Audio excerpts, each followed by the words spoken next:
Bom dia, turma. Aula de Sociologia para os segundos anos. Professor Tiago, tudo bem com vocês? Vamos começar? Bem, na aula anterior, na aula passada, há 15 dias atrás, porque a gente deu uma parada de uma semana de atividades complementares, então há 15 dias atrás, nós falamos sobre o capítulo 4, chamado Sociologia Brasileira. E nesse capítulo, que foi bem curtinho, a gente analisou a concepção teórica de dois pensadores brasileiros, né, da sociologia brasileira.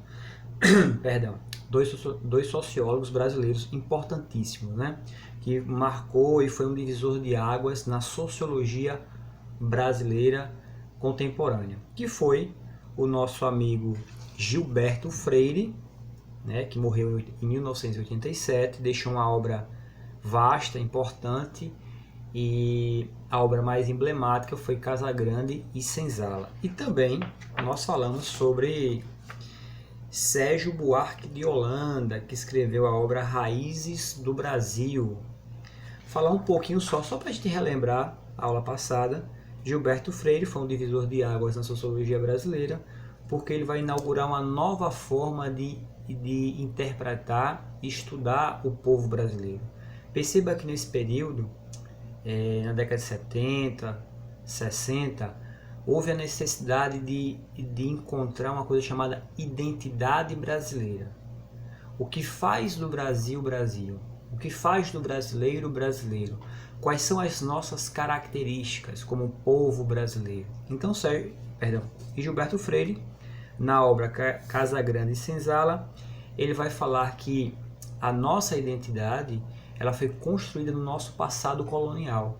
Então houve o que ele chama de espetáculo da miscigenação, houve uma certa facilidade dessa miscigenação das três raças matrizes, né, do nosso Brasil, que foi o branco europeu, o índio nativo brasileiro e o escravo que veio da África como mão de obra escrava. Então houve essa facilidade. Eu expliquei na aula passada que Portugal já tinha uma experiência escravocrata, já tinha uma experiência de miscigenação e quando veio para cá trouxe essa prática para cá, certo? Já Sérgio Buarque de Holanda, ele vai ser um discípulo de Max Weber, e ele vai inaugurar o que a gente chama de homem cordial. Né? Ele teve que se explicar depois nas edições seguintes do livro Raízes do Brasil, explicando que a ideia de cordialidade, que vem de coração, não quer dizer que o brasileiro seja aberto, pacífico a tudo, né? Manso, não. Ele quer dizer o seguinte, que o homem cordial é aquele que, ao mesmo tempo, tem flexibilidade de entender as diferenças, mas, ao mesmo tempo, existe um defeito, né? Nesse homem cordial, que ele não consegue distinguir o que é privado e o que é público. Isso a gente chama de patrimonialismo. Então veja que os nossos governantes, claro, nem todos, né? Existe uma corrupção fisiológica onde o homem não consegue distinguir o que é coletivo e o que é privado. Então ele ultrapassa essas barreiras. É isso que Sérgio Buarque de Holanda, no livro Raízes do Brasil, quer nos mostrar, tá bom? Foi só uma síntese aqui do capítulo 4 que a gente falou, certo? E vamos agora ao que interessa, que é o nosso capítulo 5, o trabalho ao longo da história. Então, para falar um pouquinho sobre esse capítulo, que é curto também, a gente vai precisar da história, né? Voltar um pouquinho no tempo e entender como é que o trabalho ele foi visto, ele foi encarado ao longo da história, né? E para ser um pouco mais didático, a gente vai dividir a história em três partes, né? Antiguidade, ou história antiga, Idade Média, ou feudalismo, Idade Moderna, capitalismo, certo? Vai ficar mais fácil a gente entender e a gente vai olhar esse trabalho transitando ao longo da história e vai ver por que ele ganha novas roupagens, novo significado. Tranquilo? Antes de chegar a esse ponto, vale aqui fazer uma ressalva sobre o trabalho como uma condição humana. O trabalho como uma condição humana. Veja, os animais irracionais, a gente diz que eles realizam um certo tipo de trabalho, né? Vamos dizer, a abelha, ela realiza um trabalho de coletar o produto lá das flores e produzir o mel, tal, enfim, né?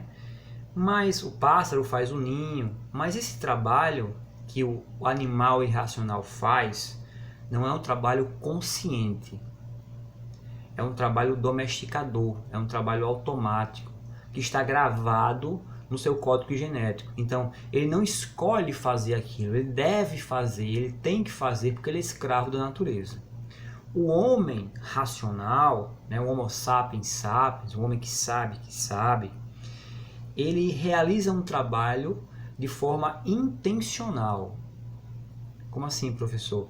Ele consegue planejar, ele consegue antecipar aquilo que ainda ele vai fazer. Por isso que o homem é um ser de projeto. O que é um projeto? É antecipar a ação pelo pensamento.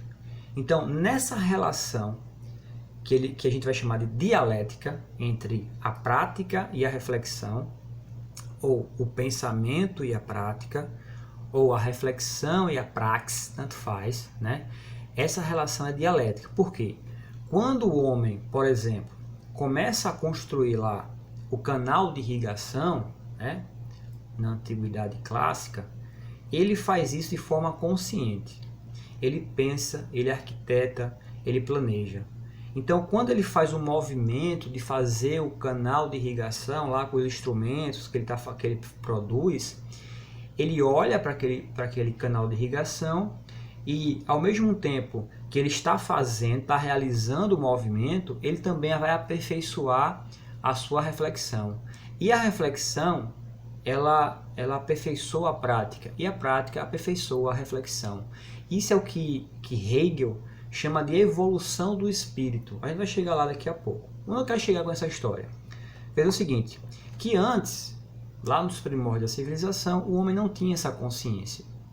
Não tinha essa consciência. O homem era controlado pela natureza. Quando o homem adquire consciência de si, adquire consciência dos outros e adquire consciência do mundo, ele começa agora a mediar a natureza a seu favor, transformar a natureza a seu favor. Então, se ele era caçador de animais, agora ele vai ser domesticador de animais. Se ele era coletor de frutos, agora ele é produtor do seu próprio alimento. Se ele era nômade, agora ele é sedentário. Isso só vai acontecer através de uma ferramenta que se chama trabalho. É a partir e através do trabalho que o homem se lança no mundo como um ser histórico e constrói algo fantástico, algo genial, que só nós conseguimos fazer isso. Através do trabalho, o homem se coloca como um ser histórico, consegue ressignificar a sua vida, tem consciência do passado, tem consciência do presente, se projeta para o futuro e, através de tudo isso, ele desenvolve algo fantástico, que é a cultura. A cultura, certo? A cultura é fruto do trabalho sobre a natureza. Tranquilo? Então, é nessa perspectiva que a gente vai analisar esse capítulo. Beleza? Então, vamos passar aqui nossa folhinha e vamos para o subtema chamado Concepções de Trabalho ao longo da história. Então, vamos lá? Provocação. Nos primórdios da civilização, como eu já falei, o homem, ele consegue se libertar da natureza através do trabalho. Esse trabalho é sinônimo de liberdade. Vou repetir.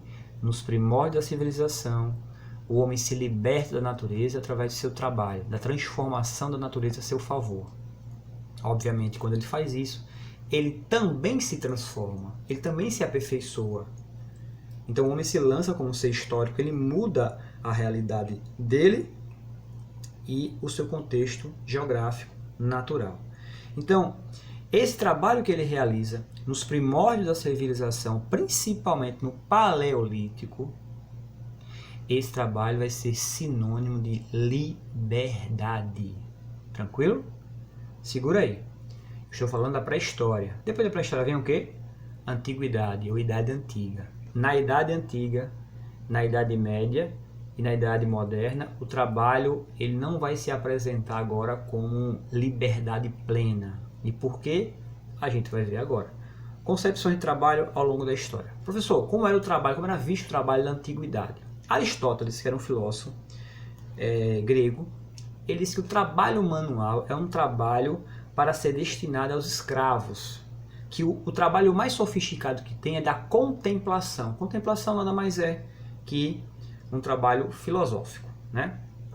Trabalho de reflexão sobre a vida, sobre o mundo, sobre a felicidade, sobre o amor, sobre a política, sobre o que é cidadania.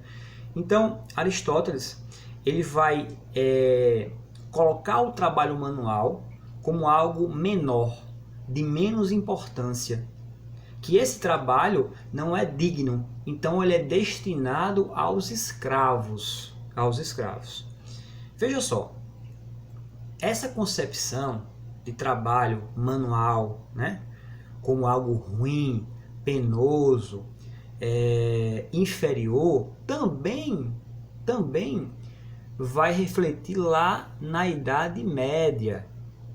Na Idade Média, se a gente vê como é a pirâmide social do feudalismo, você vai ver que o trabalho ele se apresenta a partir dessas características. O clero, que fazia parte do topo da pirâmide social, ele é os oradores, é a oração. A base da pirâmide são a nobreza, que vai fazer a proteção desses senhores feudais. Esses são os homens corajosos da guerra. E a base da pirâmide é formada pelos servos e os artesãos. O servo era a agricultura e pecuária. E os artesãos era o ferreiro, era a pessoa que desenvolvia determinada arte e tal.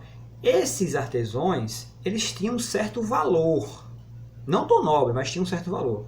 Já os servos que trabalhavam na agricultura, trabalhavam na pecuária, eles deveriam realizar essa atividade porque eram os desígnios de Deus para a sua vida. Lembra que eu já falei sobre isso, né?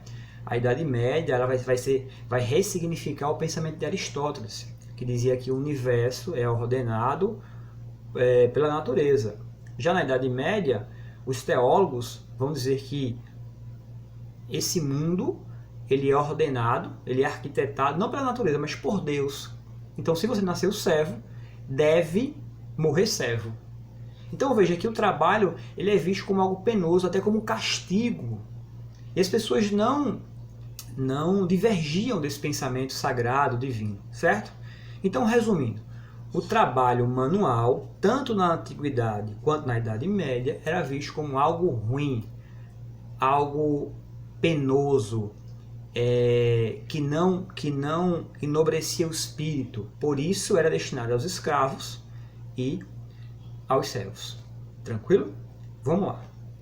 Chegamos agora à Idade Moderna, pós-Revolução Industrial.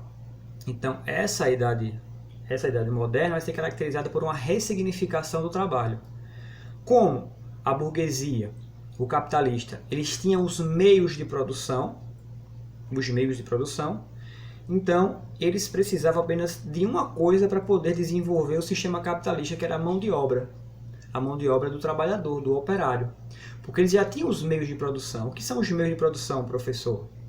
A fábrica, a máquina, a ferramenta, a matéria-prima, a terra, o capital de giro. Mas faltava uma coisa, que era o trabalho. E o trabalho estava na mão, né, pertencia ao operário. Então, esse capitalista, ele começa agora a ressignificar o valor do trabalho. O trabalho agora, na Idade Moderna, não é ruim, não é penoso. Ele vai te valorizar, ele vai sofisticar o teu espírito, vai lapidar a tua alma. Então é preciso trabalhar, é preciso ter um trabalho, certo? E é aí que entra a questão da socialização no trabalho. O trabalho como um agente de socialização, porque na prática, na disciplina, no processo, você vai adquirindo outras qualidades, outras habilidades, outras competências. Você aprende com o trabalho, certo? Ao mesmo tempo que você aprende com a família, você aprende na escola, você aprende na comunidade, nos meios de comunicação, o Estado também é um agente socializador, o trabalho também se apresenta como agente socializador, tá bom? Então, temos aí essa ressignificação do trabalho na Idade Moderna, ok?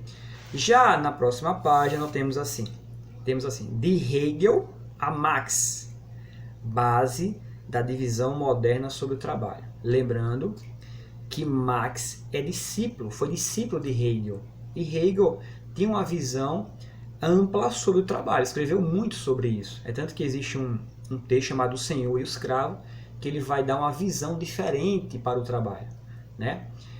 A partir do processo dialético, ele diz que esse escravo, ou esse servo, ou esse trabalhador operário, ele através do trabalho ele consegue ressignificar, ele consegue liberdade.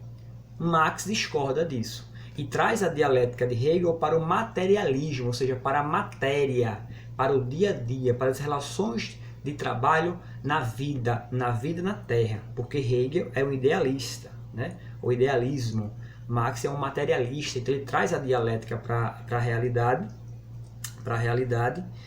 e ressignifica a ideia de Hegel sobre a dialética. Ele diz o seguinte, ó, tudo bem, o trabalho ele é socializador, ele liberta o homem, mas esse trabalho que se apresenta hoje, ele não é libertador, ele escraviza o homem, porque o trabalho é alienado, o homem fica, o homem não recebe o fruto do seu trabalho, então ele é alienado do fruto do seu trabalho. Esse trabalho é ruim para Marx, esse trabalho não é digno para Marx, ele faz a crítica ferrenha, certo? Bem, senhoras e senhores, esse capítulo é bem curtinho. Já o próximo é continuação desse, e a gente vai ver ele na próxima aula, tá bom? E espero que vocês estudem, façam atividade, certo? Façam atividade, leiam, e qualquer coisa estou no privado, no WhatsApp, para qualquer coisa, tá bom? Abraço e tchau!